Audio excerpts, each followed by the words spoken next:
नमस्कार, मी राजेंद्र भोसले. मित्रांनो, आज आपण अशा एका विषयावरती बोलणार आहोत जो आपल्या घरात दर एकादशीला, श्रावण महिन्यात किंवा नवरात्रीमध्ये नक्कीच चर्चेत येतो. उपवास म्हटलं की आपल्या डोळ्यासमोर पहिली गोष्ट येते ती म्हणजे गरमागरम साबुदाणा खिचडी, साबुदाणा वडा किंवा मग राजगिऱ्याचा लाडू आणि पोळी. पण कधी तुम्ही विचार केलाय का की ज्या उपवासाचा मूळ उद्देश आपल्या शरीराला डिटॉक्स करणे म्हणजे शरीरातील विषारी घटक बाहेर काढून पचन संस्थेला विश्रांती देणे हा होता, तोच उपवास केल्यानंतर संध्याकाळी आपल्याला थकवा, ॲसिडिटी, पोट फुगणे किंवा आळस का जाणवतो? आपण उपवासाच्या नावाखाली जे खातोय ते खरोखरच आरोग्यासाठी फायदेशीर आहेत का? न कळत स्वतःच्या शरीराचा आपण नुकसान तर करत नाही ना? आजच्या या व्हिडिओमध्ये आपण अगदी शास्त्रीय आणि आयुर्वेदाच्या दृष्टिकोनातून याच प्रश्नाचं कोडं सोडवणार आहे. आपण साबुदाणा आणि राजगिरा या दोन उपवासाच्या पदार्थांचे समोरासमोर तुलना करणार आहोत, जेणेकरून पुढच्या वेळी उपवास काढताना तुमच्या ताटात नक्की काय असायला हवे याचा एक स्पष्ट आणि योग्य निर्णय तुम्हाला घेता येईल. मित्रांनो, सर्वात आधी आपण साबुदाण्याबद्दल बोलूया, कारण आपल्याकडे उपवास आणि साबुदाणा हे जणू समीकरणच बनले आहे. पण साबुदाणा नेमका बनतो कसा हे जाणून घेणे अतिशय महत्त्वाचे आहे. साबुदाणा हा कोणत्याही झाडाचे थेट फळ किंवा बी नाही. कसावा किंवा टॉपिओका नावाच्या एका वनस्पतींची मुळे किंवा कंद असतात. याच्यापासून साबुदाणा तयार केला जातो. या कंदामधून सर्व स्टार्च म्हणजेच पिठूळ बाजूला काढला जातो.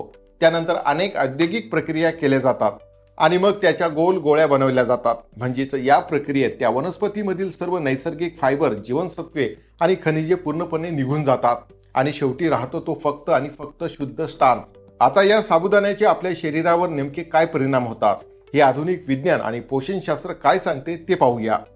आंतरराष्ट्रीय स्तरावर प्रसिद्ध असलेल्या international journal of food science and न्यूट्रिशनमध्ये प्रसिद्ध झालेल्या एका संशोधनानुसार साबुदाण्यामध्ये कार्बोहायड्रेटचे प्रमाण अत्यंत जास्त असते, तर फायबर, प्रोटीन्स, व्हिटॅमिन्स आणि मिनरलचे प्रमाण जवळजवळ 0 असते.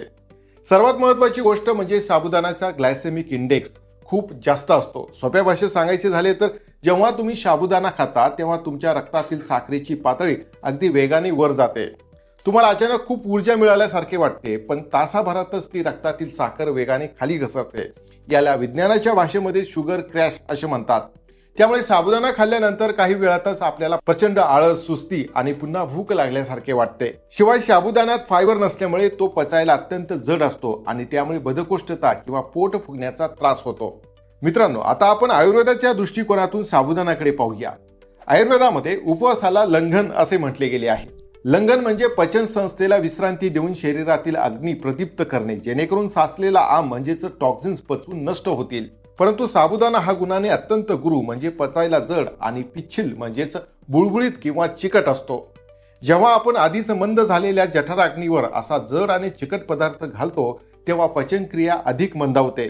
त्यातच आपण साबुदाणा एकटा खात नाही, त्यात भरपूर तूप किंवा तेल, दाण्याचा कूट आणि बटाटा घालतो. त्यामुळे तो अजूनच पचायला कठीण होतो आणि शरीरात आमदोष निर्माण करतो. म्हणूनच उपवास करूनही आपल्याला ताजेतवाने वाटण्याऐवजी ॲसिडिटी, डोकेदुखी आणि जडपणा जाणवतो. मित्रांनो, आता आपण वळूया आपल्या दुसऱ्या पदार्थाकडे, तो म्हणजे राजगिरा. राजगिरा हे नावच किती सुंदर आहे पहा, ज्याचा अर्थ होतो राजाचे अन्न किंवा ज्याला इंग्रजीत अमृत असे म्हणतात. अमृत हा शब्द ग्रीक भाषेतून आला आहे, ज्याचा अर्थ होतो अमर किंवा कधीही न संपणारा. राजगिरा हा सुडो सिरियल म्हणजेच छन्न धान्य आहे. प्राचीन काळापासून भारतात आणि जगाच्या विविध भागात राजगिऱ्याचा वापर अतिशय पवित्र आणि पौष्टिक अन्न म्हणून केला जातो. मित्रांनो, राजगिऱ्याचे पोषण मूल्य पाहिले तर तुम्ही थक्क व्हाल. Journal of agriculture and food chemistry या आंतरराष्ट्रीय जर्नलमधील संशोधनानुसार राजगिरा हा वनस्पतीजन्य प्रथिनांचा एक उत्तम स्रोत आहे.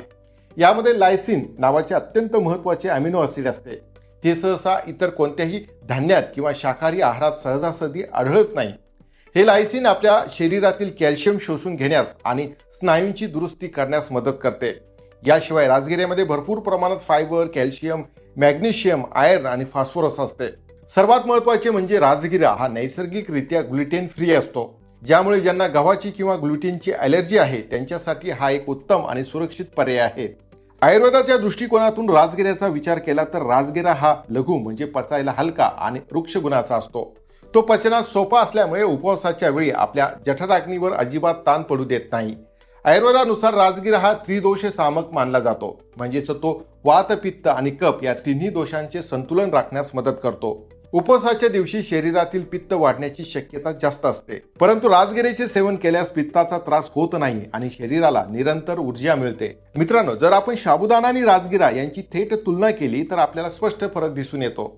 साबुदाणा आपल्याला फक्त कॅलरीज आणि स्टार्च देतो, ज्याने वजन वाढू शकते. याउलट राजगिरा आपल्याला प्रोटीन, फायबर आणि सूक्ष्म पोषण घटक देतात, ज्यामुळे आपले पोट दीर्घकाळ भरलेले राहते आणि रक्तातील साखरेची पातळी अचानक वाढत नाही. राजगिऱ्यातील फायबरमुळे पचनक्रिया सुरळीत राहते आणि पोट साफ होण्यास मदत होते. मग आता प्रश्न पडतो की उपवासाच्या दिवशी राजगिऱ्याचा समावेश आहारात कसा करावा? मित्रांनो, राजगिरा खाणे अत्यंत सोपे आणि चविष्ट आहे. तुम्ही राजगिऱ्याच्या पिठाची थालीपीठ, धिरडे किंवा उपवासाची भाकरी बनवू शकता. राजगिऱ्याच्या लाह्या दुधात किंवा ताकात टाकून खाणे अत्यंत हलका आणि पौष्टिक पर्याय आहे.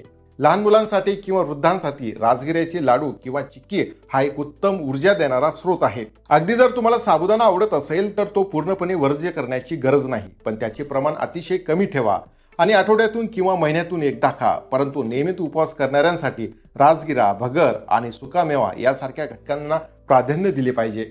थोडक्यात सांगायचे झाले तर उपवास हा शरीराच्या आणि मनाच्या शुद्धीकरणासाठी असतो, शरीराला त्रास देण्यासाठी नाही. जर आपण उपवासाच्या दिवशी प्रक्रियेतून तयार झालेला स्टार्चयुक्त साबुदाणा खाऊन शरीरावर ताण देणार असू तर उपवासाचा मूळ उद्देश बाजूला राहतो. त्याऐवजी निसर्गाने दिलेल्या आणि पोषक तत्वांनी समृद्ध असलेल्या राजगिऱ्याचा स्वीकार केला तर उपवास खरोखर आरोग्यदायी आणि उत्साहवर्धक ठरेल. तर मित्रांनो, मला आशा आहे की आजचा हा संवाद तुम्हाला नक्कीच आवडला असेल आणि साबुदाणा व राजगिरा यातील शास्त्रीय फरक तुम्हाला स्पष्ट झाला असेल. पुढच्या वेळी जेव्हा तुमचा उपवास असेल तेव्हा हा विचार नक्की करा आणि योग्य आहाराची निवड करा. जर तुम्हाला हा व्हिडिओ आवडला असेल आणि माहितीपूर्ण वाटला असेल तर व्हिडिओला एक लाईक नक्की करा.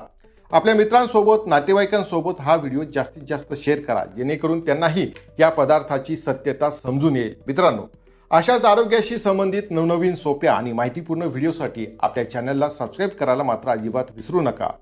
चला तर मग काळजी घ्या, नियमित व्यायाम करा, हसत रहा, आनंदी रहा, निरोगी रहा. मित्रांनो, इथेच थांबतो. जय महाराष्ट्र.